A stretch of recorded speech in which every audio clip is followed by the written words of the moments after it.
Thank you very much. Thank you, everybody. Nice to see you. We have a lot of interesting things to talk about, and we have some very specific things. So we'll take our time. We have plenty of time. I think you have plenty of time. I hope you like the weather. It's very nice. Nice place. Nice location.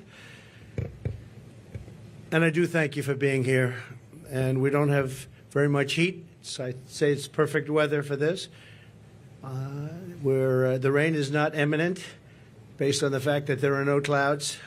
So it's really nice. It's really nice. And let's go over some big facts and some very substantial truths about where we stand as a country, because we're a failing nation because of the way it's been run for the last 3.5 years. We're a failing nation. People are coming into our country by the millions and millions and millions.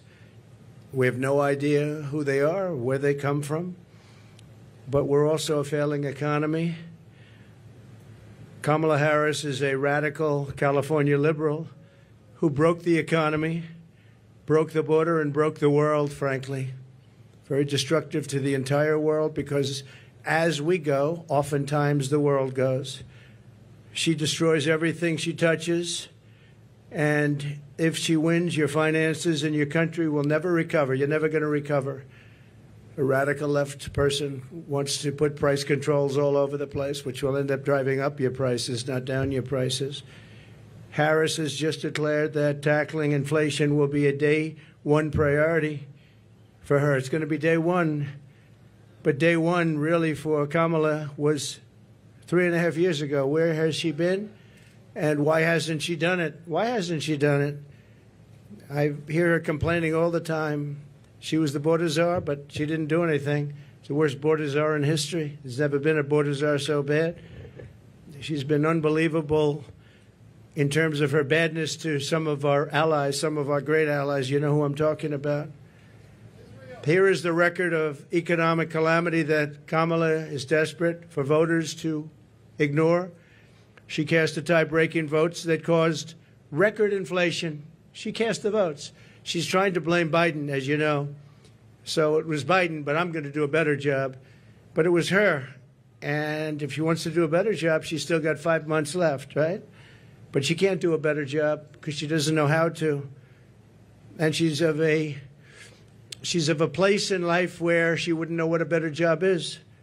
Going to destroy our country. And as a result of Kamala's inflation price hikes, they've cost a typical household a total of $28,000. These are numbers coming from government. They're not coming from me. $28,000 she's cost a typical household. Kamala's inflation nightmare continues to cost the average American family $1,100 every single month. $1,100. Again, government numbers. You're paying $148 more a month on food. That's every month. Average family. Because Kamala and her ideas, and Joe Biden too, I mention him, but he's sort of gonzo. It all started with the debate. I should have been a little bit easy. Somebody said, your debate performance was horrible. I said, why? Because you forced him out of government. But I believe she'll be just as bad. I believe she's maybe in many ways going to be worse, because he wasn't really a radical left, but she is. She's real. He wasn't real.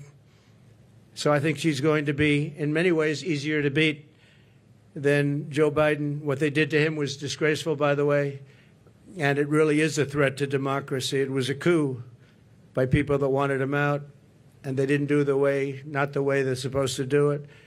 $129 more on energy and $241 more.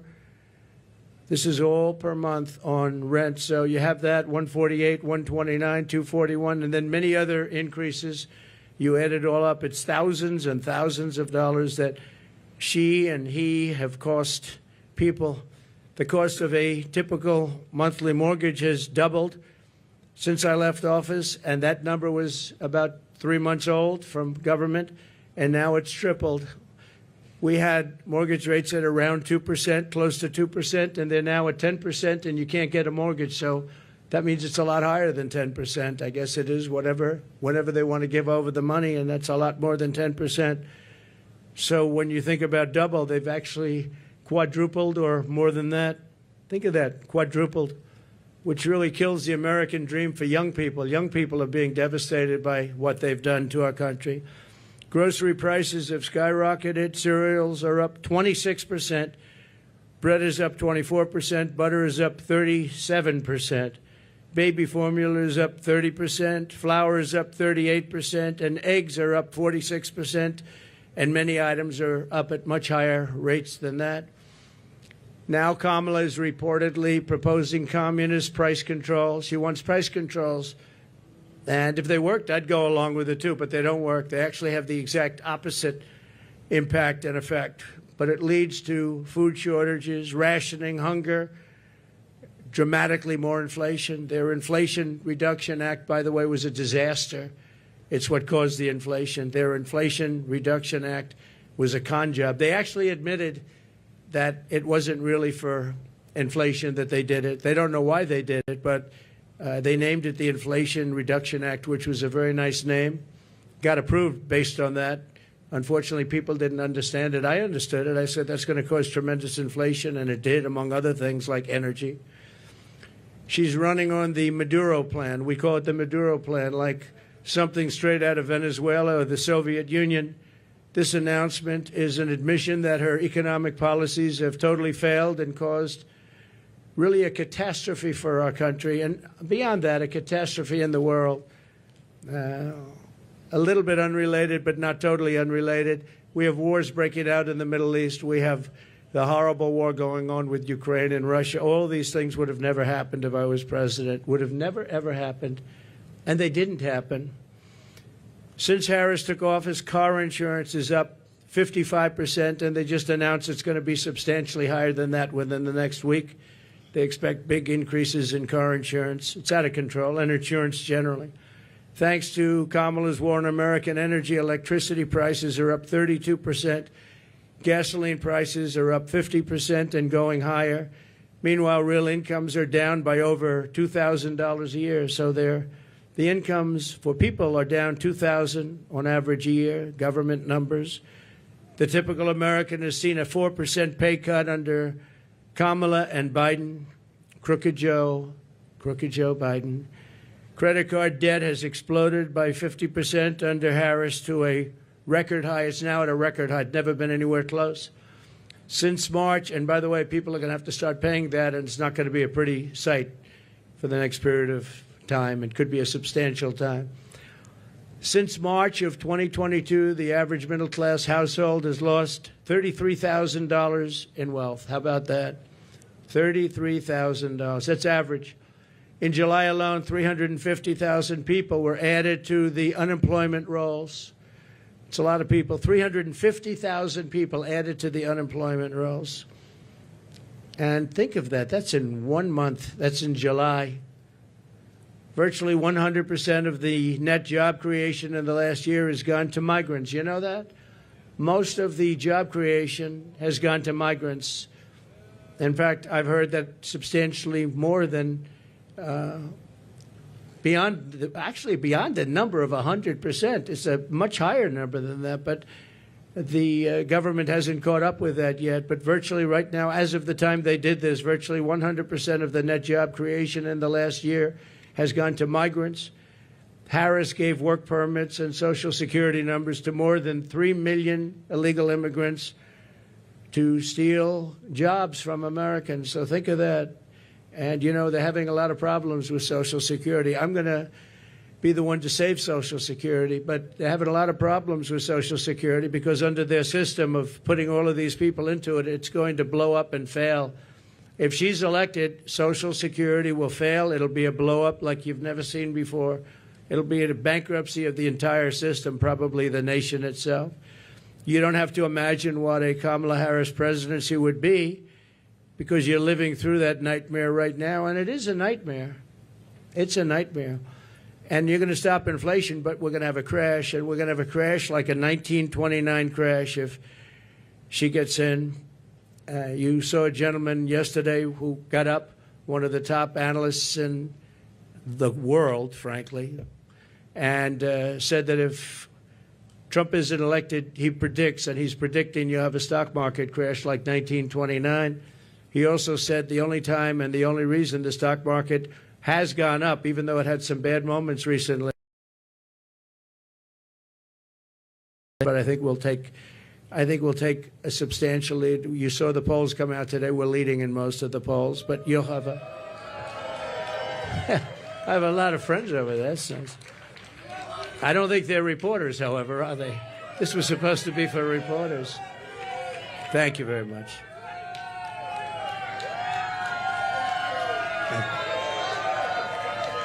Thank you very much. When I left office, I handed Kamala and crooked Joe Biden a surging economy with no inflation. The 30-year mortgage rate was around 2%. Gasoline had reached $1.87 a gallon. We actually had many months where it was lower than that, but we hit 187, which was a perfect place, an absolutely beautiful number. Real income surged by more than $4,200 a year when I was president. Harris and Biden blew it all up. And if Kamala wins the election, the worst is yet to come. You'll have a real problem in the future because people don't respect her in the world. People don't respect her in the economy. Economists are laughing. They can't even believe this is happening to our country. And she wants to change a free enterprise type country into a communist type country. That's what she knows. She's considered far more radical than Bernie Sanders. That's all you have to know, far more radical. And she picked somebody that's far more radical than Bernie Sanders. He approved a bill recently, tampons in boys' bathrooms. He wants tampons in boys' bathrooms. It's terrible. It's terrible. But that's the person that she picked. Surprising pick to me. I was shocked. He's also got one of the worst run states. Many people are leaving the state, sixth most. And from her state, she destroyed, as the Attorney General, she destroyed California along with Gavin Newsom. And she, San Francisco, you know, was a great city 15 years ago. Now it's considered almost unlivable. You can't live there. And what they've done to that great state with the beautiful weather like this weather, they have this weather all the time. And they have the ocean, they have the sun, they have everything good. But what they've done to it is a shame. And she's going to do the same thing to our country. It was the policies. They had a recent article, and I didn't know this, but you're allowed to rob a store as long as it's not more than $950. Has everyone ever heard of that? You can rob a store, and you have these thieves going into stores with calculators calculating how much it is. Because if it's less than $950, they can rob it and not get charged. That was her that did that. Harris is campaigning on the largest tax increase in American history, including ending the Trump tax cuts, one of the largest tax cuts ever in our country's history, and working with families, a gigantic capital gains tax hike they want, and a new wealth confiscation tax. It's called wealth confiscation tax, which isn't going to make all of her supporters, you know, she's got some supporters that are wealthy people because they're stupid people, but they're wealthy people. She said that a 70 to 80% tax rate is, quote, a bold idea that should be discussed and studied, 70 to 80%. She co-sponsored legislation to abolish very popular private health insurance, which 150 Americans rely on, dumping everyone onto inferior socialist government-run healthcare systems with rationing and deadly wait times while massively raising your taxes. She wants to take away your private health care. There are many people in this country who spend a lot of money on private health care. It's the best health care in the world, by the way. But they want to do it. They worked hard to make money, and they want to do it. Under her, you're not going to have private health care plans anymore.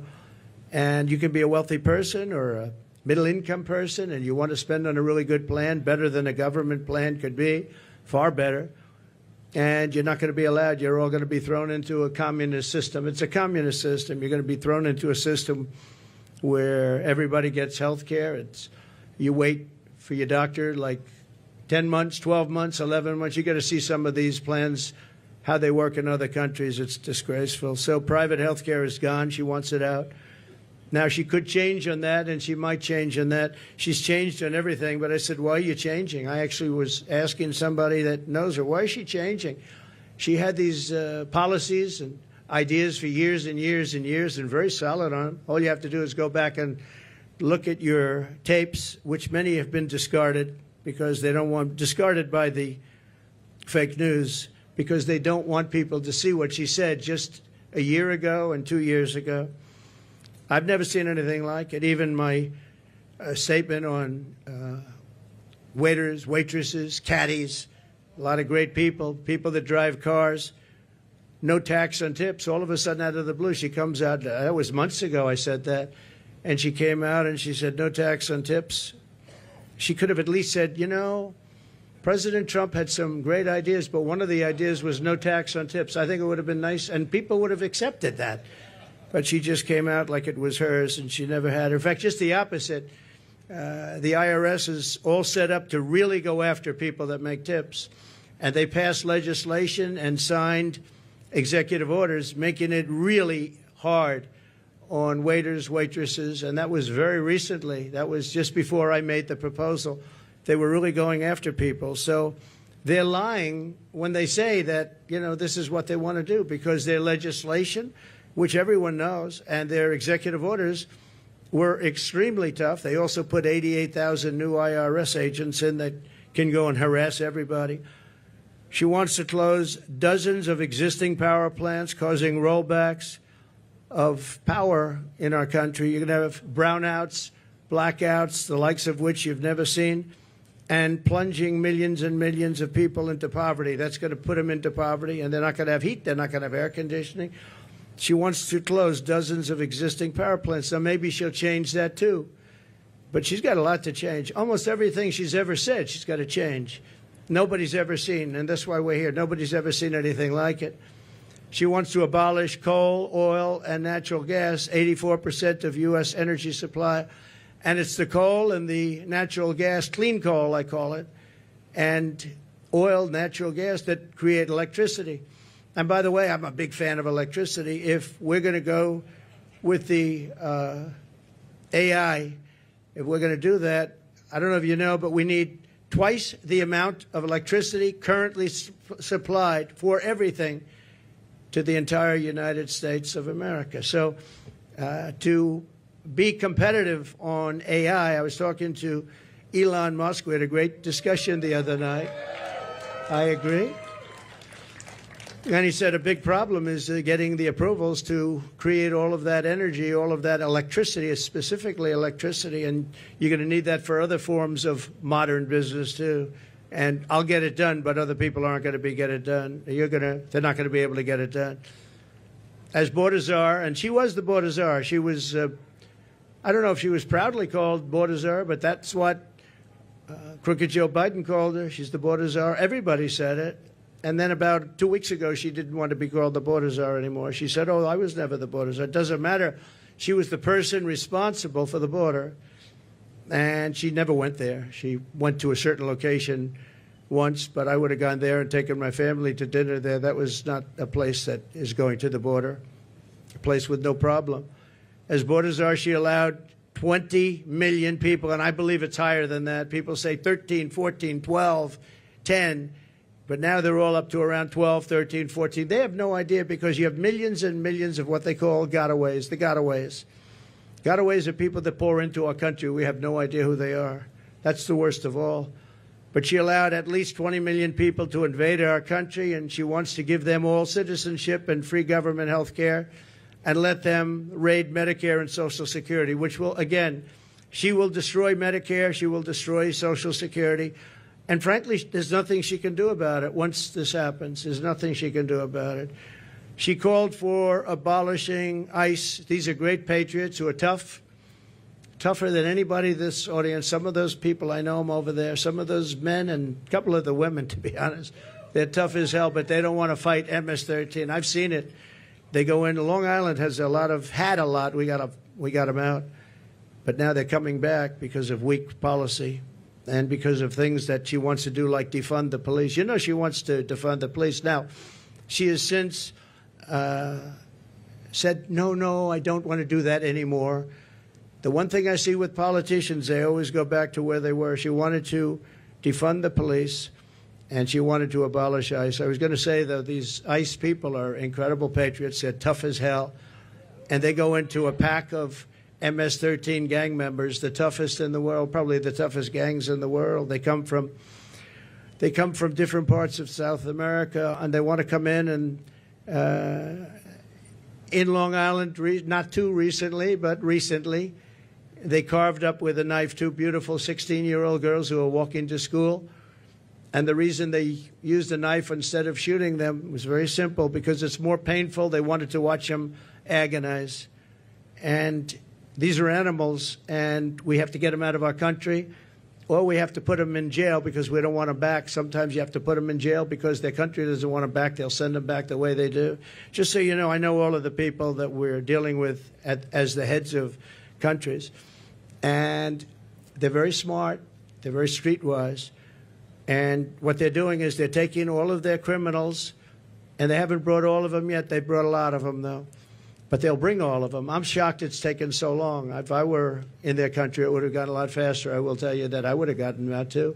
And they're bringing them into the United States. They're taking their drug dealers and their rapists, murderers, and every criminal, bringing them into the United States. And their crime rates are way down. They're bringing people from mental institutions and insane asylums into the United States, and their population for the mentally ill is way down. They're in the United States. They're dumping them in the United States. They're driving them through a border that's totally open. We stopped them. We didn't let it happen. And when I first came into office, you know the story, that President Obama at the time had no way of getting them back. And I said, I want to get all of the MS-13 in particular out of our country, bring them back to where they came from. A general said, sir, that won't be possible. Why? Because they blocked the airports, they blocked the roads, they blocked everything. You can't do it. I said, so they're making a concerted effort? Yes, sir, they're making a concerted effort. We can't do it. They put planes on the runway so we can't land the planes, sir. And the same thing with the roads. They block up the roads. So if we have buses coming in, they block up the roads. They're totally blocked, and they're terrible. It's been that way for years, sir, all the way back to Bush. It's been that way for years. And I said, well, how much do we pay them in terms of economic development and aid? Sir, we pay them $750 million. I said, that's okay. Call them immediately and tell them we're not paying them anymore. And the following morning, I got a call from the three main culprits. Sir, I'd like to speak to you because I don't understand what the problem is. I said, well, you've sent us gang members, and they send them. Remember that. They send them.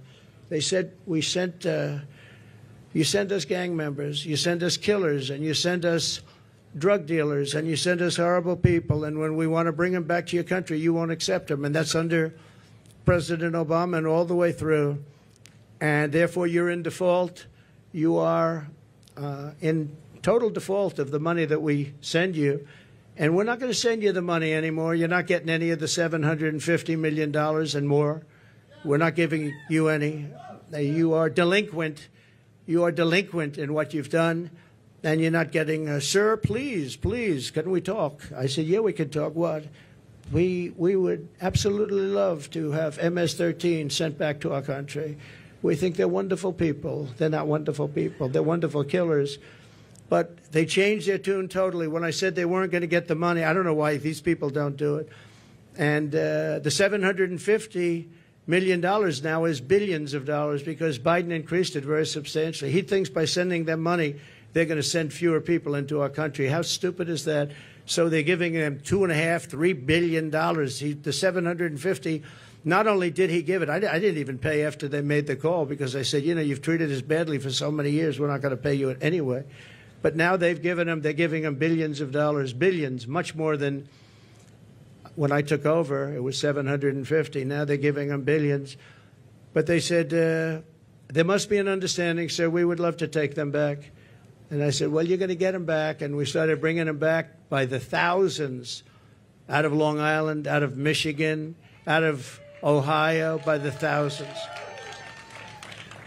And she compared ICE agents, these brave people, to the KKK. She said, the ICE people, the ICE agents, I compare them to the KKK. Well, they don't really, because, you know, when you go into like Long Island, like Ohio, like Michigan, we had a lot of them, and you see these men, in most cases, men, the agents, get out of a van and walk into, they call it a pack. It's a pack, not like a political pack, slightly different, even nastier, hard to believe, right? But they would go into a pack of these killers, and all you do, I've seen it so many times, all you do is see fists and feet and hands and fighting. And 2 minutes later, they stand up and they walk out. They have them by the feet. They walk them out, or they drag them out, mostly drag them out, put them in paddy wagons, and they bring them back to their country. They take them back to the country, and the country is open arms now, open arms. And it's an amazing thing. For her to say KKK is very unfair, but she doesn't know. She doesn't want to know. She's a very strong communist lean. She wants to end detention of illegal alien migrants, releasing vicious monsters into our communities to rape, maim, and murder our population. She endorsed the funding the police and no cash bail nationwide. She was the original no-funder, and the only thing Kamala Harris can deliver is horrific inflation, massive crime, and the death of the American dream. She is in favor of the death of the American dream, because everything she does really stops, any one of these items stops the American dream. We want our youth to go back and dream of being successful, someday being really successful and employing lots of people, and you can't get up early enough. I gave up that life for a life of politics. I gave up all of these beautiful places that I have all over the world for a life of being abused by the fake news media. And yet I would do it again. Somebody asked me the other day, would you do it again? I said, absolutely. Why would you do it? Why would you put yourself through? They go after you. They weaponize government. You have to deal with crooked judges that are after you and crooked prosecutors. And the New York court system is vicious and totally biased and, frankly, totally crooked. Why would you put yourself through? I said, because we're going to make America great again. That's what we're going to do. And it's very important. So when I win, I will immediately bring prices down. Starting on day one, we will end Kamala's war on American energy, and we will drill, baby, drill. We're going to drill, baby, drill. That's going to bring down prices of everything, because energy brought it up. When they went away from my policy, they quickly went back to it, but by that time it was too late. They lost control. But they've gone back to it, and if they win the day after the victory, they'll stop with all the drilling. But they went back to it because prices were going through the roof. They were going really bad, and that's what caused our inflation, and that's what destroyed the lives of many Americans. I'm going to reduce energy and electricity prices. I will, by at least half within a 12-month period. We'll be able to reduce prices between regulation and having a tremendous supply, which we have. I always say we have more liquid gold under our feet, more than any other nation anywhere in the world, including Saudi Arabia and including Russia. We're going to terminate the Green New Scam. It's called the Green New Deal. It's a scam. And rescind all unspent funds. We're going to rescind that and pay off debt. And we're going to reduce debt. We took almost $10 trillion for nonsense, for absolute nonsense. We'll do bridges. We'll do roads. We'll do things that we need. But we're not going to be spending it or wasting it stupidly and have China laugh at us. I remember when, just a short while ago, Kerry goes, hops in his private plane, flies to China to talk about the energy prices and the energy situation in China with President Xi, who I know very well. Had a very good relationship until COVID came in, but that was a fence too far. But we had a great relationship, and Kerry would go up there, and he'd leave so happy. But they don't do anything. They just talk. They said, "Oh yeah, we're going to do that. Oh, as soon as we get to it." In the meantime, they're building a coal plant every week. But now I hear it's 2 coal plants a week, and we're dying for energy. We don't have energy, and they're getting set for the AI because they're going to create so much electricity, and we're not going to be able to do it. But you'll get do it if I have it, because that's an emergency. We have to be able to compete with China and other countries that are able to create new energy if they want to, and they're going to want to, and they do want to. But they're building at least 1 coal plant a week. Germany, as you know, went a little bit like us, and that was the end of Angela because their whole economy crashed. And their new government is building coal plants all over the place. They're building brand new coal plants, nuclear plants, and other things because Germany was going to fail. So why are we following these countries that tried it and failed? And they're smart countries. They tried it, they failed. Why are we doing this? Why aren't we creating great energy plants, great sources of energy, instead of playing this game with wind that is ruining everything, killing all your birds, destroying the fields, all these gorgeous fields? You got windmills all over the place, and you have birds. You want to see a bird cemetery? Just go under a windmill. You see thousands of birds dead. The bald eagle, if you kill an eagle, they put you in jail for years. And yet these windmills knock them out like nothing, and nothing happens to the people. Now, it's a green scam. It's a shame. Look, I'm all for clean energy. I want clean water. I want clean air. But you can't destroy your country over it. You just can't do that. We want to stop wasteful spending and big government special interest giveaways. You have giveaways. You have some of these people that are giving. Look, they're not giving millions and millions of dollars to politicians because they like their policy. They're giving it because they made deals. They're going to take over lots of different things in our country. They're going to build windmills as an example. They're going to build big solar fields that take up half the desert. Massive solar fields, and I'm a big fan of solar, but it can't fire our plants. It's not going to fire our plants. Fire up those plants. We got to get them going, and the only thing that can do that is fossil fuel right now. And the only thing that can make electricity, which we all want, is right now fossil fuel and nuclear. And nuclear has its place, a very big place in our country, very big place. China is going with nuclear. France has been going with nuclear for many years. We want to end the Biden-Harris electrical vehicle mandate. We have to get rid of the electric vehicle mandate.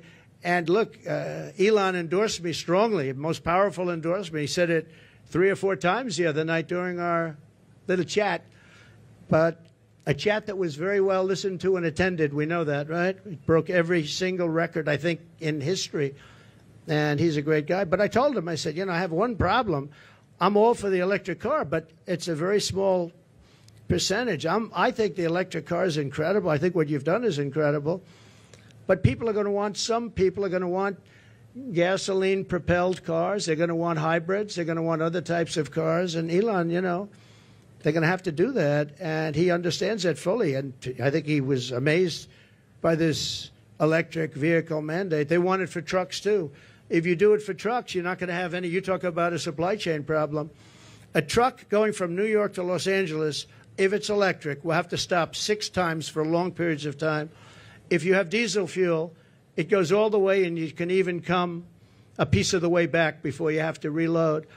And with diesel, the truck gets lighter because you're using up the fuel. With the electric, it stays at a heavy weight. An electric truck is 2.5 times heavier than what we would call our traditional trucks. And a man from a company said to me, you know, sir, I've been buying trucks. For 50 years, I've been buying them, and every single year they got better and bigger and stronger and more powerful and more efficient, more fuel efficient. And now we build apartments in the truck, sir, and you would be proud to stay in those apartments. And then I say, I don't know if I would. But I know exactly what he meant. Those big, he said, it's incredible, the trucks. I said, who builds the best truck? He didn't tell me. He said, they all do. You have 4 companies, 5 companies. They all do, sir. They build great ones. He said, but for 50 years, they got better. Every year, I started off with 1 truck. I said, how many trucks do you have now? 27,000. I said, 27,000, and all big ones.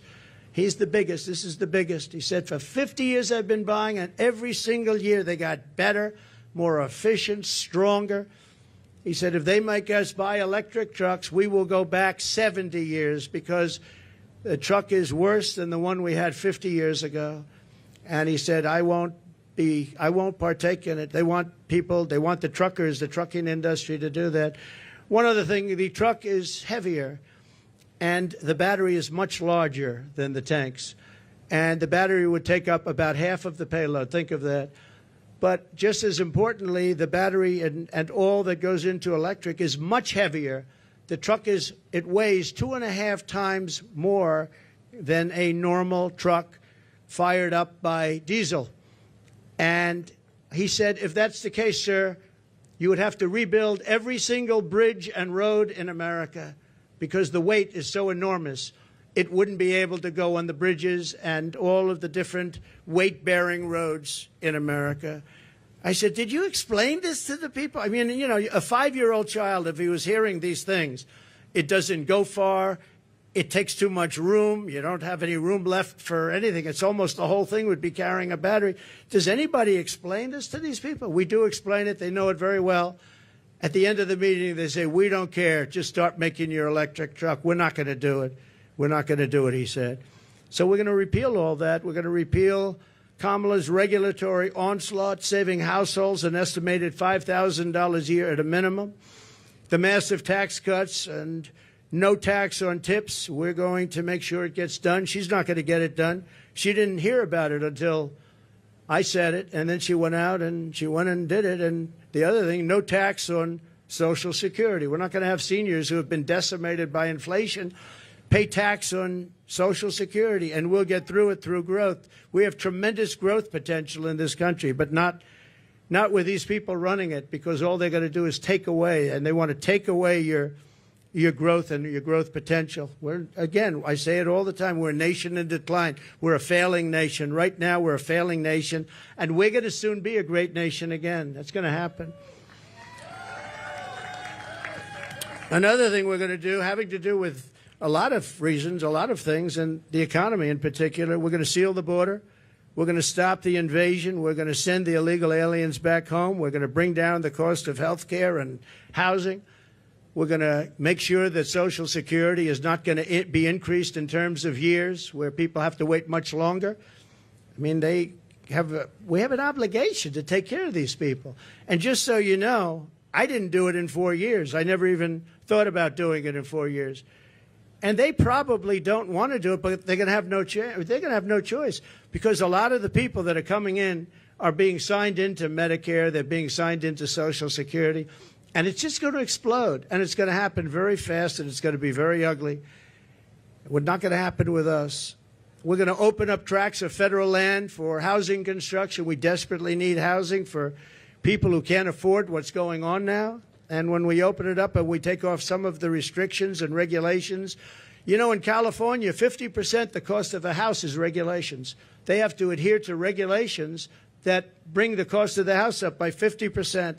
We're going to bring back our supply chains to stop costly supply chain disruptions. We have tremendous disruptions.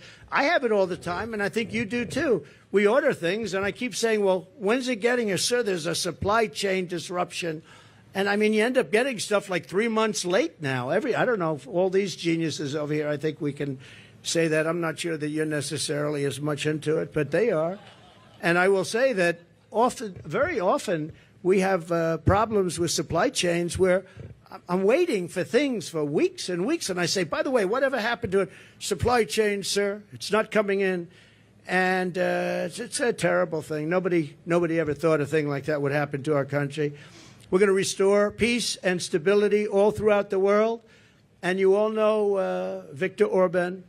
He's the Prime Minister of Hungary, and a very tough man. He's a good man, but he's a tough man. And they asked him, what do we need to stop all of the wars with Israel? What do we need to stop the wars in Russia and Ukraine and all the other wars that are starting? He said, when President Trump was here, we had no wars. We didn't have Russia lining up at the borders to go and attack Ukraine. We would have never had Hamas, because Hamas had no money, because Iran had no money. I said to China and everybody else, if you buy from Iran, you can't do business in the United States. And I'm not looking to be bad to Iran. We're going to be friendly, I hope, with Iran. Maybe, but maybe not. But we're going to be friendly, I hope. We're going to be friendly, but they can't have a nuclear weapon. They can't have a nuclear weapon. And we were all set to make sure that they don't have a nuclear weapon, because once they do, it's a whole different world. It's a whole different negotiation. But Viktor Orban said, if you put Trump in, nothing's going to happen. Everyone's going to be peaceful, because they were afraid of Trump. Now, I don't like saying that I said that. I would say maybe they respected Trump. But he said they were afraid of Trump. They didn't know where he was coming from, and they were really afraid of him. They're not afraid of these people. And being afraid isn't so bad, but I would say more importantly, they respected me. But he didn't use that word. He said they were afraid of Trump. And we would have not had any problems with China and Taiwan. We wouldn't have had any problems with Ukraine and Russia.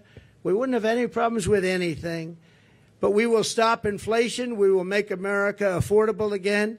And we're going to bring back the American dream. We have all these young people. They're coming out of schools, colleges, everything else. And they're not going to have the American dream. They don't even think about the American dream. Right now, they just think about survival. And I just want to end by saying we have tremendous potential in this country. We can do amazing things, and we can do them fast. We have to get the criminals out. We have to get them out immediately and fast and tough. We're going to rely on our local police. Our local police law enforcement has been so incredible. And they know. Somebody said, how will you get them out? How will you know? The local police know the name and serial number and middle name and last name and where they come from of every single bad guy that's come into our country. And we're going to rely on local police, and we're going to make sure that they have immunity from prosecution because, frankly, our police are treated horribly. They're not allowed to do their job. You know that better than anybody. They're not allowed to do their job. If they were allowed to do their job, we wouldn't have cities that have crime rates. You look at Chicago. On the 4th of July weekend in Chicago, think of this, 117 people were shot and 17 died. Afghanistan isn't anything like that.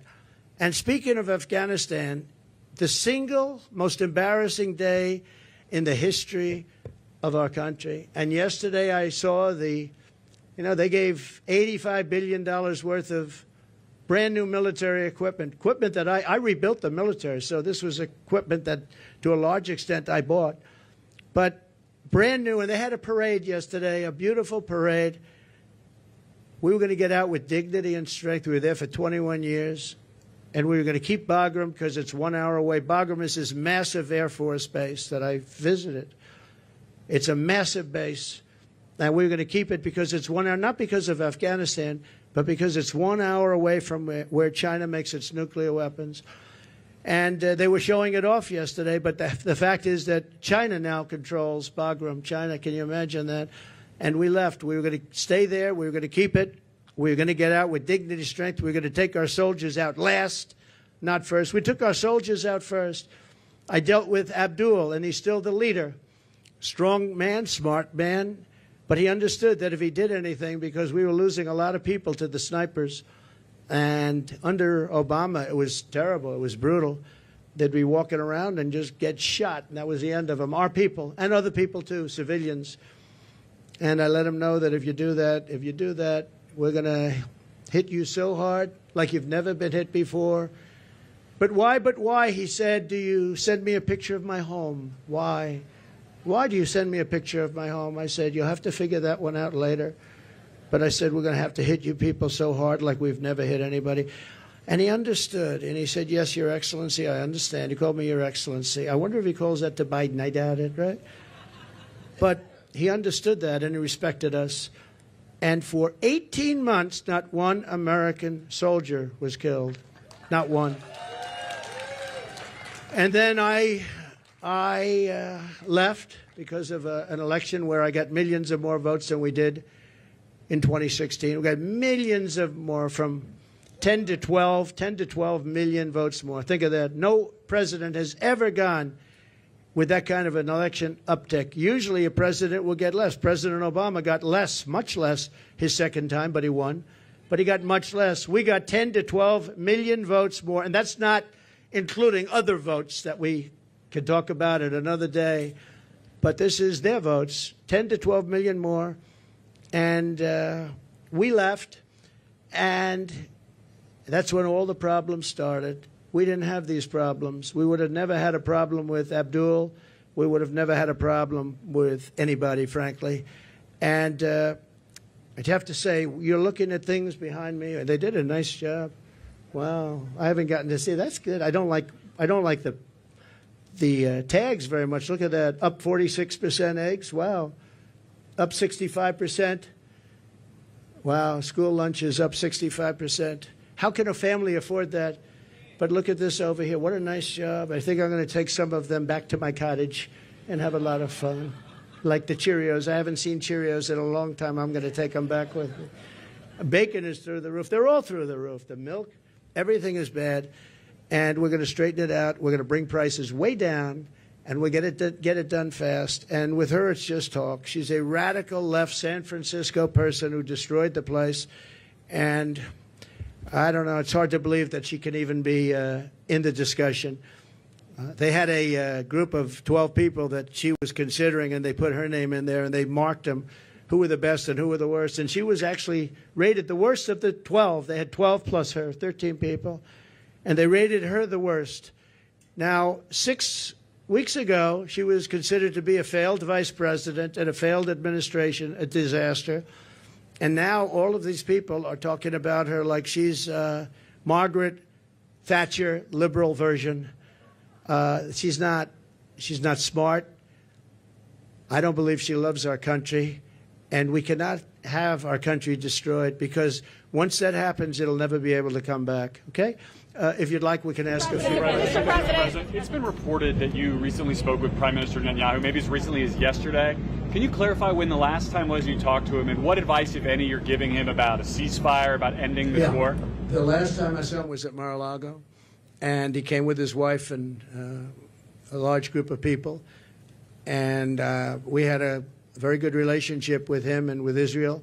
Again, this would never have happened. October 7th would have never happened, would have never, ever happened. And he asked for the meeting. We had the meeting. It was about 2 hours, 2.5 hours long. And I expect I might be talking to him, but I haven't since then. No. Did you encourage him not to take a ceasefire deal? Did you give him any advice about ending the war? No, he knows what he's doing. I did encourage him to get this over with. You want to get it over with. It has to get over with fast. But have victory, get your victory, and get it over with. It has to stop. The killing has to stop. Yes, please. Mr. President. Thank you, President Trump. You've spoken very passionately about how God saved your life. And I'm wondering, have you put much thought into why God saved your life? As in, for what purpose has he been shielding and protecting you? So, I don't know if you heard the question. You've spoken about God saving your life. That I've spoken passionately about it. And something happened, because that was a miracle. I never looked that way. The audience was massive, and it was in front of me. I never have that particular graph. That was a graph on, as you all know now, that it's very, I think everyone knows it very well, but it showed the great numbers on illegal immigration. It was the lowest point we've ever had. And it was one that I use less than 20% of the time. It's always at the end of the speech, not at the beginning of the speech. And it's always on the left side, not the right side. And yet, for some reason, I called it. It's not on a teleprompter. I do things largely without a teleprompter, frankly, because it's hard to hold an audience if you're going to go for an hour and a half or 2 hours reading a script. And I just talked about it, and I moved to my right, turned sharply to my right, ping. And if I didn't do that, I'm not here with you. So, yeah, God has something to do with it. It's a miracle, and God had something to do with it. And maybe it's we want to save the world. This world is going down. This world is going down. So it could be. But I believe that. I believe that. My sons are very good shooters. They're like scratch golfers, better, relatively speaking, with shooters, great shooters. And Eric and Don both told me from 130 yards. I said, well, that's pretty far away, isn't it? They said, no, that's like a 1-foot putt with, weapons like the one being used. Plus, he was a good shooter. This guy was a good shooter. He went to the range and shot a lot, and he was supposed to be a pretty good shooter. They said a bad shooter would hit the target almost 100% of the time.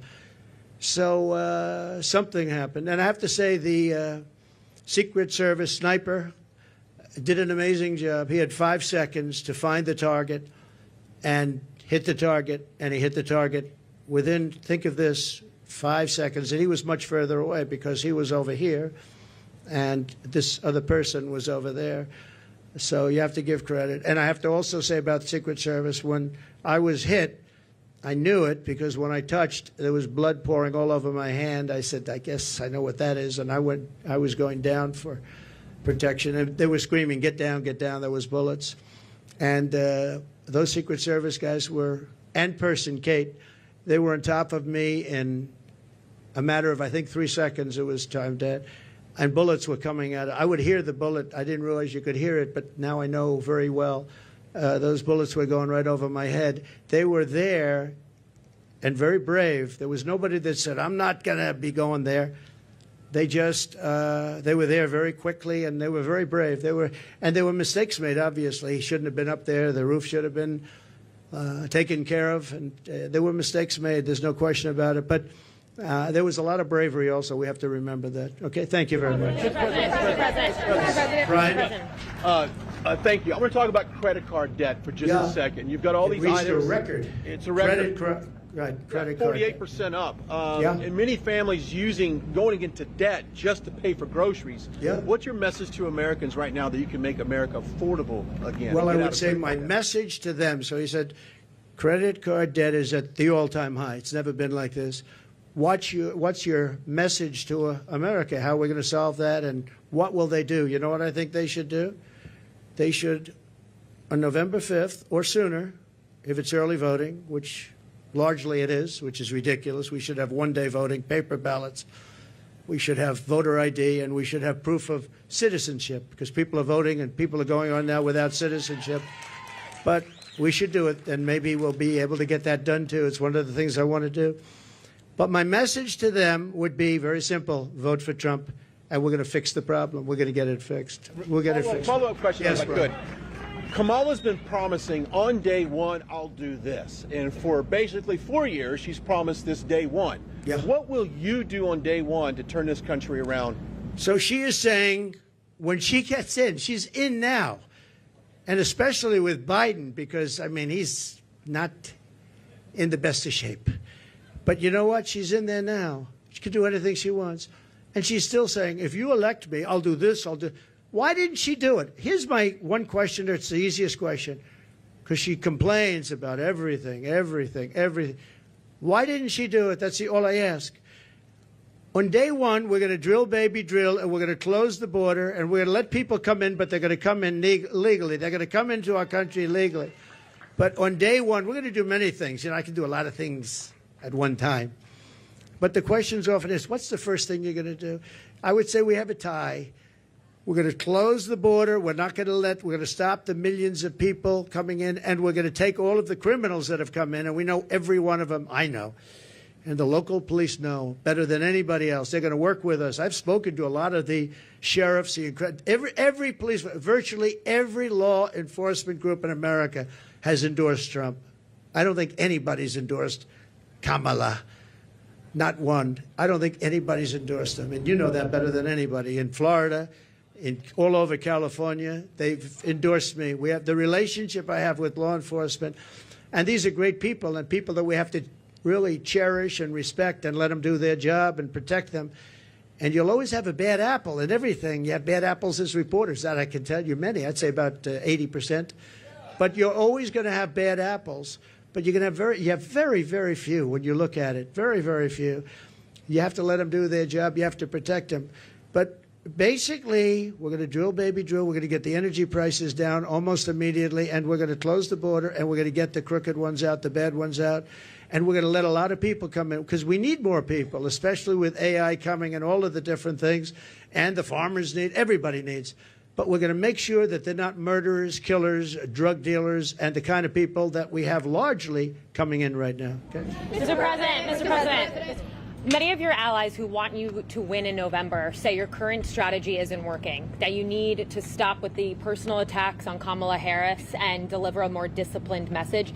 Do you agree? And also, you added more people to your campaign today. Yeah. Is that a sign of a shifting strategy? No, I think it's a sign of we want to close it out. We have great people. Susie is fantastic, as you know, and Chris is fantastic. They're leading it. Corey Lewandowski's coming in. He'll be, personal envoy, or he'll be at some level. They're going to be, they're doing a great job. Look, we've taken, with all of the abuse we've taken from the fake news media, all of this horrific abuse we take, and all I want to do is make the country good. All I want to do is have strong borders and good education. We want to have choice for education. So important, so many different things. You would think it would be the other way. We rebuilt the military. We did so many great things. But that's the way it's been for Republicans, and I guess more so for me than anybody in history, and that's okay, because we're leading in the polls. For the most part, we're leading in the polls. We were leading Biden by a lot. we're leading now, but I think when she's exposed, I think we're going to beat her by a lot more than we would have beaten Biden by, because he had a little group of people that have been voting for him for a long time. She doesn't have that. People don't know who she is. As far as the personal attacks, her because of what she's done to the country. I'm very angry at her that she'd weaponized the justice system against me and other people. Very angry at her. I think I'm entitled to personal attacks. I don't have a lot of respect for her. I don't have a lot of respect for her intelligence, and I think she'll be a terrible president. And I think it's very important that we win. And whether the personal attacks are good, bad, I mean, she certainly attacks me personally. She actually called me weird. He's weird. It was just a soundbite.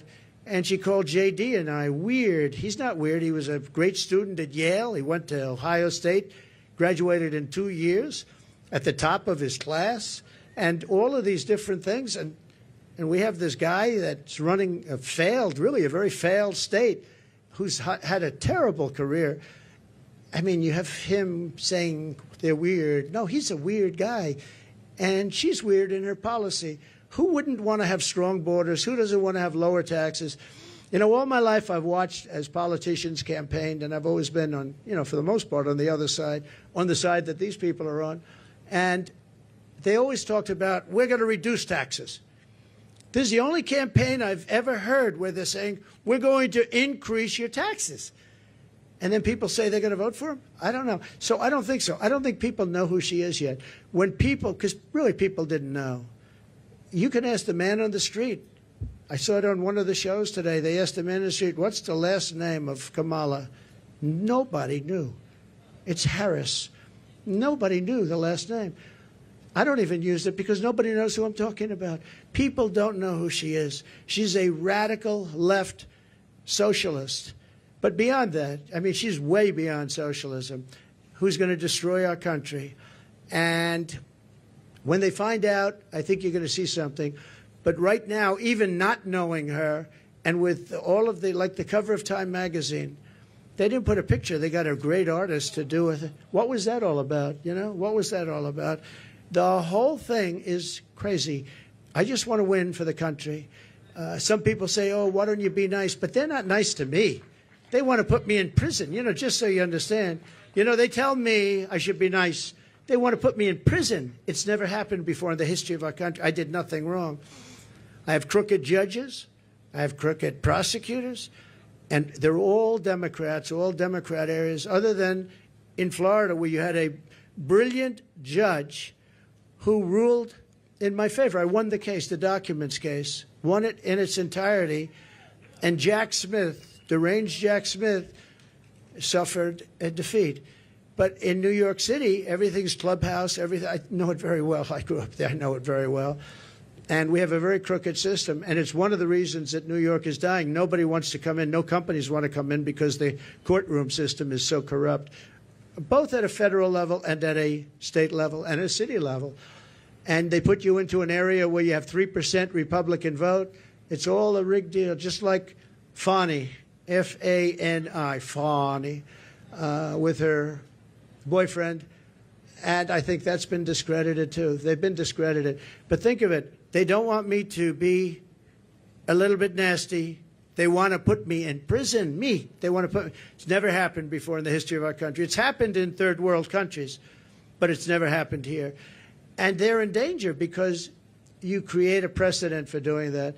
And once that happens, that's a really bad thing. You know, in the years before, and I've said this a few times, not too much, but with Hillary, she was subpoenaed by Congress to give everything she's got, and she burned it. She acid washed it, bleach bit they call it. She totally scrubbed it, and then they broke everything with hammers, with fire. They burned it, and then she said, I don't have anything. Well, it turned out that she had a lot to give, and everybody said, lock her up, and I used to go easy, just easy, easy. Then we won.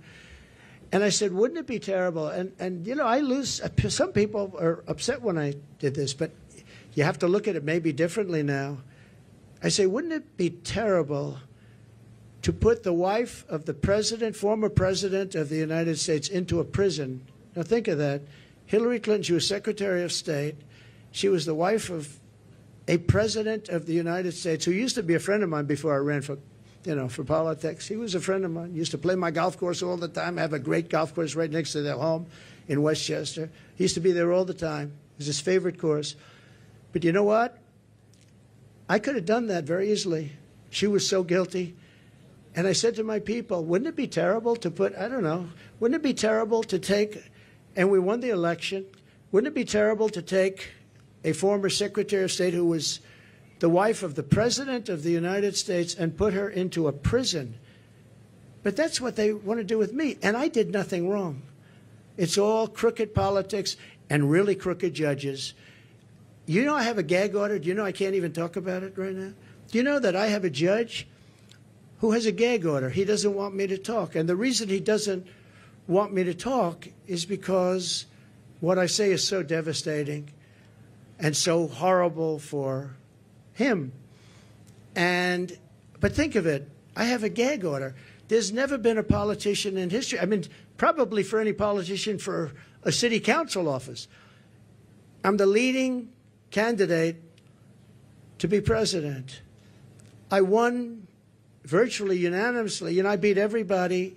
It was the quickest primary in history. There's never been one that was done so early. I had people that were very talented people, and I beat them by 45, 50, 60, 70, 80 points. There was never a close race. Nobody was even close. Good talent. They weren't close. And I'm running against the Democrats. So it's a two-party system, whether we like it or not. Republican, I'm the Republican, and I'm leading. But let's say I'm tied, but I'm leading. I believe I'm leading by a lot more than people think, and I believe we'll be leading by a lot more. And I have a judge who put a gag order on me. So when you ask me a question, or when you ask me a question, I can't give you an answer, because if I give the answer, they want to put you in jail. He said, we'll put him in jail if he talks beyond the gag order. And this is in a state where, unfortunately, the laws have been very bad, and they haven't been upheld by the appellate divisions generally. Although I have one case where we a certain judge, I won't use names, but the Attorney General case where we won 5 appeals on the same case, the most ever trial. It was a ridiculous, horrible decision where you have a very, very biased voting population and a judge whose hatred of Donald Trump was beyond belief. And we won the case, but he ruled a ridiculous amount of money, civil case, ruled ridiculous. Now, this is what they're doing is interference with an election. They want to interfere. Look at the one thing they want to sentence right before the election takes place. Let's sentence him, because who's going to vote for him if we sentence him? Let's sentence him right before. No, this is interference with a presidential election at a state level, and it's a state that always goes Democrat. It's interference, and as you know, the Supreme Court ruled recently on immunity, and I'm immune from all of this stuff that they charge me with. But isn't it a terrible thing? And yet Hillary Clinton, when it came time to make a decision, I said, I don't want to put the wife of the President of the United States in prison. I want the country to come together and to be unified. And here it is a few years later, and these people say, let's put him, why? Because I challenge an election? Because I want to challenge an election, or some other reason? It's a really disgraceful thing. It's a shame. And it's a very dangerous thing for both parties, because once they start that ball rolling, once they started rolling, that's a nasty ball. Yes, please. Please. 2 quick questions here. Nikki Haley told our Brett Baer that Republicans need to stop whining about Kamala Harris, focus on courting those independents, those suburban women, the moderates out there. What do you think of that strategy, and would you consider having Nikki Haley on the campaign trail with you? Sure. I think that we've done very well. I think that we're hitting a nerve. I think this is a different kind of a race. All we have to do is define our opponent as being a communist or a socialist or somebody that's going to destroy our country. You know, I fought Nikki very hard. I beat her in her own state by legendary numbers. And I get along with her fine. I appreciate that she endorsed me and all of that. No, I think that I think relatively to what they're doing and how radical they are and how, in many ways, how sick they are, I think I'm doing a very calm campaign. I mean, we're here. There's no shouting. Now, you'll say he ranted and raved, and not you, but some of you will say he ranted and raved. I didn't rant and rave. I'm a very calm person, believe it or not. If I wasn't, I probably wouldn't be around anymore, you know, probably wouldn't be around. But no, I think I appreciate her advice. I have to do it my way. You know, I ran against her, and I did it my way. People said I should maybe do it a different way, but I won in South Carolina by numbers that nobody's ever seen before. You know, it wasn't even close. And I think she's a good woman. I'd love to have her support. Yeah, she gave me support, but I'd love to have her go around and campaign. Quick follow-up on the economy. You mentioned this in your remarks. Vice President Kamala Harris wants to put a ban on price gouging. Do you think that the federal government should be responsible for determining food prices? Well, not only responsible, they probably can't do it legally, and that will drive up prices. She wants no fracking. Now, she may go and change that. I think she's already changed it. But she wants to have no fracking. I want no fracking. But for her whole life, she said that. No fracking. Then about, I don't know when, a couple of months ago, all of a sudden when she started looking at polls, remember this, she all of a sudden says fracking. I don't think I won Pennsylvania, and I did much better the second time. I won it in 2016, did much better the second time. I know Pennsylvania very well. I don't think there's any way in hell that somebody that's intelligent living in Pennsylvania is going to vote for somebody that basically will eventually end fracking, end fossil fuel. So whether it's Oklahoma or Texas or Pennsylvania, a big energy state, people don't realize that 350,000 people work in that industry. But maybe more importantly, they don't want to pay $9 a gallon for gasoline. So, no, I think that she's made statements. I don't know how you get out of it. I don't know how you can say for 10 years there'll be no fracking. I mean, we have tapes of her laughing at the stupidity of the question. Of course I'm not going to allow fracking. And then all of a sudden, a few months ago, she comes out in favor of, oh, yes, I'd allow fracking. I don't think anybody in Pennsylvania will be. I think she's going to do very badly in Pennsylvania. You have to frack. We need the energy, and Pennsylvania needs the jobs, but Pennsylvania needs the energy also. That energy is going to support our new system for AI and all of the other modern things that need massive amounts of electricity and energy, massive. So it's a very good question, actually. But we have to unify as a country. We have to come together, and I think we can. You know, I get that question oftentimes, and I used to think maybe there's no way because, you know, some people want a border, some people don't want a border. Most people do want a border. But there's such a difference in people. But just before COVID coming out, so 3 years, we went a long period of time, and we had an economy going the likes of which no country had ever seen before. I think you would agree. There's never been anything like it. And people were coming together. People were calling me I would call them radical left. But I would say very liberal people, very progressive people. They came to me. We would like to get together. In fact, we worked out criminal justice reform. I was the only one that could have done that. I won criminal justice reform, and I got that for black leaders that came to see me. Criminal justice reform. Obama couldn't do it. Biden wouldn't even try. But nobody could do it. I got that done. And I got conservative votes to get it done. They needed at least 5 very conservative votes. It was very hard to do. I got that done. Our country was coming together. And, you know, I can tell you the story of criminal justice reform. When you do that, that means that's a big step. But I was seeing people that were not seeable, that I wouldn't want to see them and they wouldn't want to see me. And all of a sudden, I was having lunch with people that, if I told you who they were, you wouldn't even believe it. Our country was coming together. Success was bringing our country together. And it can be done. Success will bring our country together again. It can be done. It was an amazing phenomenon. And I used to say, I don't know, it's awfully tough to get it together. I've never seen anything like it. Like, for instance, me getting criminal justice reform done. And I did that with Democrats and some very conservative Republicans who said it's very unfair where people are staying in jail for 35, 40 years. And today they wouldn't even be charged with a crime for what they did. And we got it done, and I was very proud of it. But our country was coming together. The black population had the best numbers they've ever had on jobs, on income, on everything. The Hispanic population had the best numbers.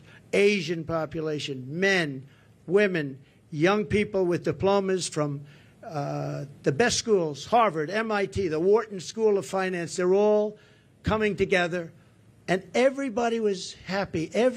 And young people without a high school diploma, the best MIT students and people without a diploma were all working. They were making more money than they've ever made. There wasn't one group that wasn't doing better than it was the year before, 2 years before, or 10 years before. It was the best our country had ever done, and we were leapfrogging China. China didn't have a chance. I took in hundreds of billions of dollars in tariffs from China. Hundreds of billions of dollars. No president ever took in 10 cents. And what happened was an amazing thing. We had a great, successful country, and our country was unifying. It was the first time anyone's seen it, but our country was unifying. From some of the polling out there, I know you're saying that you're leading in some polling, but there is other polling out there. A Fox News poll out just yesterday has you up by just 1 point. How do you break away? 1 or 2 points, yeah. And Fox News has always been my worst poll, believe it or not. And even Fox News had me up by 1 or 2 points yesterday. Came out, I think, 2 points, 1 point. I also think, I tend to poll low. In some cases, really low. In 2016, I was polling low because people didn't want to say who they're voting for. I don't know if that's supposed to be a good thing or a bad thing, but it is what it is. And we did very well in 2016, and we did much better in 2020, much better, but bad things happened. Through COVID, very bad things happened, so we're not happy about that. Yes, I've seen you around a little bit, so go ahead, please. Mr. President, thank you for doing Thank you very much. Thank you. So you talked about how COVID from China was a fence too far. What's your plan for holding China accountable if you get reelected? Well, I want to get along with China. I had a great relationship with President Xi. We made a fantastic trade deal, $50 billion of farm products and manufacturing products they had to buy here, and they were adhering to it. They don't adhere to it anymore because they don't respect Harris or Biden. But as you know, we signed a trade deal with China, and it was actually better than even the USMCA. It was a great trade deal. China had to buy $50 billion, not $15 billion, not anything else, $50 billion. And it was a great trade deal. I think that that's one of the underrated things. I think we'll have a great relationship with China. I hope we're going to have a great relationship. But it's got to be a fair relationship. China was taking advantage of the country for years, but so was every other country, in all fairness to China. Every single country was taking advantage of the United States. I can't think of one country where we were doing better than them. Japan was taking, Abe was my dear friend, one of the great men, great leader. But all of these countries were, I used to say, who signs these agreements? It's amazing that we economically survived because we had such bad negotiators or people were getting paid off. I actually looked at some deals. I'd say nobody could be so stupid to sign a deal that's so one-sided. Whoever made this deal has been paid off. And then I'd look into it a little bit, and all of a sudden he's working as an agent for that country 3 years later, 5 years later. Now, we changed a lot of those deals. South Korea, we changed the South Korea deal. We made it from a horrible deal to a good deal. I changed the Japan deal. But I made a great deal with China.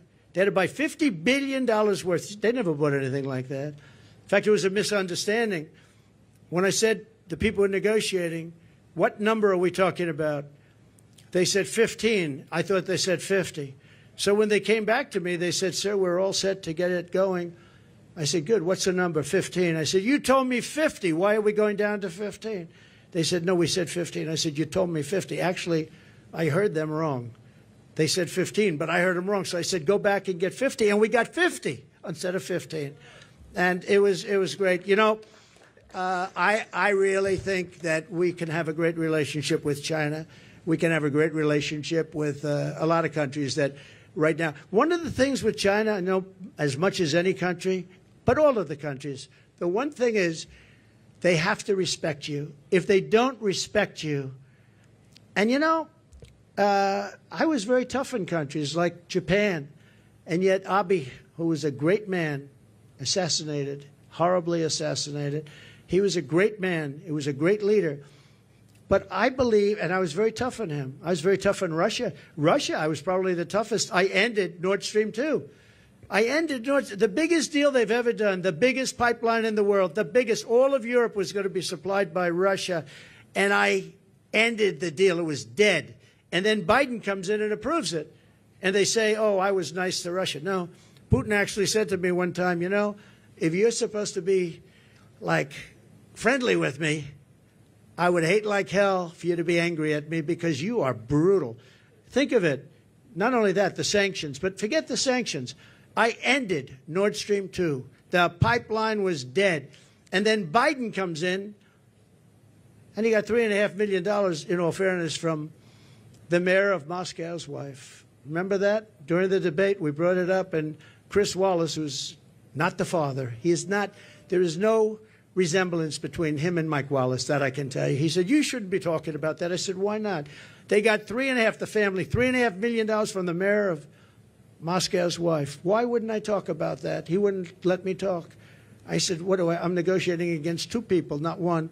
I turned out to be right because a year later, that was a big scandal. Why did he get $3.5 million? But Biden approved immediately the pipeline in Russia, Nord Stream, and he killed the Keystone XL pipeline, 48,000 jobs. He killed it. He did the exact opposite of what he should have done. Yes, please. I know you had your hand up. Nice to see you. Thank you, Mr. President. Thanks for taking my question. You referenced your conversation with Elon Musk earlier this week. I want to ask you about that. You praise how he treats workers, saying they go on strike, and you say that's okay, you're all gone, so every one of you is gone. Are you really comfortable with companies threatening to fire workers who go on strike? Well, no, I want companies to get workers that are going to love them and work for a wage that lets the company make a profit so they can go and expand. In that case, they moved, as you know, they moved the company from California, Elon, from California to Texas because they were able to get things that California wouldn't give. And I did ask him one question. You're moving a very big company out of California that's been there for years into Texas. Did the governor ever call you and say, like, let's work it out because we don't want to lose you? And he said he never called. Governor Newsom, he never called. And you would have thought, if I were governor of California and if Elon or anybody else, they have oil companies leaving, I would be calling. But no, Elon wants to run an efficient company, and if he has to he got rid of a lot of people on X or former Twitter. A lot of people gone, and it still works. It still works. So you got to run the company productively, and there are going to be a lot of jobs around. I want it so that a person doesn't get lucky and find a job. I want a person that could look for 10 jobs, and all 10 companies want them, and you negotiate much more than you'd get by doing what you just suggested. So, you know, he's a strong man. He's a strong guy. He's a brilliant guy. And he wants to get the best he can, and he wants to get the best workers. He pays a lot of money to a lot of his workers. It's, to a certain extent, supply and demand. But ultimately, that's what's going to lead to a great country. So. Just to follow up on that really quickly, because some people took at that as you saying that you would be comfortable with companies threatening to fire workers. Sean O'Brien, who spoke at the Republican National Convention, saying that firing workers who are wanting to organize or striking is economic terrorism. So just to be clear, that's something that you are well, not that's not. Yeah, they weren't organizing against Elon. He let them go because he was having a lot of problems in California. They were making it impossible for him. In California, what they were doing with the taxes and everything were making it impossible for him. And Sean O'Brien's a great guy from the Teamsters you're talking. Yeah, Sean is great. I think Sean would understand it better than anybody. Don't forget, the unions are really threatened by what's coming in, by these millions and millions of people coming in. Sean O'Brien understands that. The black population is absolutely threatened. The Hispanic population is absolutely threatened because these people are coming in. They're going to take their jobs. They're going to make it very, very hard. What's happened in our country is very dangerous, very bad thing. Just one more on the economy, sir, because Governor Tim Walz is out on the campaign trail today, and he's been saying that he believes that you want things to get worse so that you can campaign on it, that you're rooting for failure. What's your response to that? I wish I didn't have to do this. If our country were run by Democrats and it was run beautifully, where we were really being productive and everything else, I would have never done this. I wouldn't have done it if I thought I couldn't have won. I think I can win. I think I can win easily once they're exposed for what they are, which is, radical left lunatics, and that's what they are. They're going to ruin. She's going to ruin our country. Going to ruin our country. And I just hope the people of our country, and I believe they are because I see it already happening, but I hope they are able to think for themselves, because if they think for themselves, if they look at the destruction that's going to be caused by Kamala and this person from out of nowhere, he came out of nowhere, a state that I love that state, but a state that's doing so poorly, where he's the one that signed in tampons in boys' bathrooms. He signed a bill that boys' bathrooms, all boys' bathrooms in Minnesota will have tampons. And what's going on? What's wrong with us? What's wrong with us as a country? So no, I would, if we had somebody doing a phenomenal job, I would be extremely happy. What I want to do is I want to see, even the last few months, I hope the country does really well, even though it would make it probably a little bit harder to win. I hope the country does really well. It's country first. I want our country to do great. If they were great leaders, I would be the first to say they're doing a fantastic job. Thank you all very much. I appreciate it. Thank you. Thank you very much. Thank you. Thank you. Thank you very much. So early on in this race? What? Do you regret debating President Biden so early on in the race? Do I regret debating Biden? So it was his request. He said we should get the debates on early, and I was willing. Don't forget, I got CNN, I got Jake Tapper and Dana Bash. They're not Trump people. They wanted to have a debate where their mics are turned off when the other person's answering the question. They gave me every single thing that I couldn't approve, and I said, yeah, I'll do it. So they got the debate on their terms. They got the network that they dreamt of. But that was really his decision. I had to decide whether or not I felt I wanted to debate him. And I think they didn't want to debate, but I agreed to every single thing. It was a debate where they said, we'll give him something that it'll be impossible for him to accept, and I accepted all the terms, other than when they had us sitting down at a desk, and I said, I think that makes us look bad. I don't want to sit down. Let's stand up. And they agreed to that. Other than that, we gave them CNN, we gave them Dana, and we gave them Jake. And by the way, I have to say, Jake Tapper and Dana Bash were unbelievably straight and honest, and I give them a lot of credit for that. A lot of people were saying you couldn't have a fair debate. I think we have that with ABC. I have some people at ABC that don't like me too much. I find it to be about the worst. George Slobodopoulos. I have a lot of people at ABC that I find it to be actually the most unfair of all the networks, and they want to do it on ABC. Whatever, I don't mind. The question that you're asking, though, about whether or not the debate should have happened would have been a better question to ask of Joe Biden, because had he not done the debate, he would still be running for president and people would be hiding him, just like they're hiding her right now. They're hiding her no different than him, because I believe she's grossly incompetent, and I don't think that when people hear what she has to say, they're going to buy it. Thank you all very much. Thank you.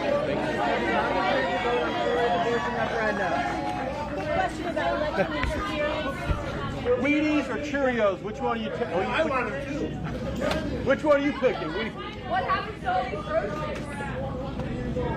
She's 100 years old. She wants my autograph. I think we should do it. Go do it.